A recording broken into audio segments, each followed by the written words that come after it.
Վարչապետ պարբերաբար ահազանգ ենք ստանում դատական դեպարտամենտի աշխատակիցներից,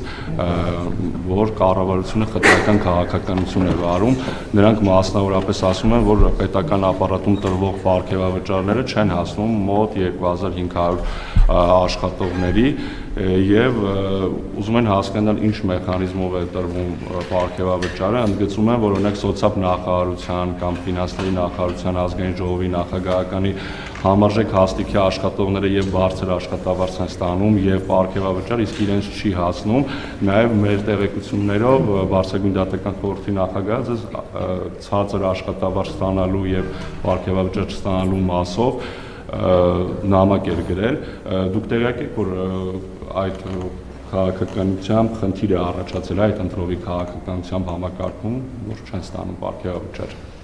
Դեք դատական համակարգը անկախ համակարգ է եւ այդ համակարգը, որը մենք դրել ենք, կոչվում է արդյունքի վրա հիմնված գնահատման համակարգ։ Եվ մեծ համար հիմա նաեւ քաղաքական արգելք կա, թե մենք ոնց առնչվենք այդ թեմաների հետ։ Ամեն դեպս դատական իշխանությունը եթե հարց ունի կառավարության հետ, իրենք կարող են դիմել, մենք կքննարկենք։ Չի բացառվում, որ գրել են, եթե գրել են, ուրեմն կքննարկենք։ Հավանիչ տեսանյութը եւ բաժանորդագրվիչ նորությունները բաց չթողնելու համար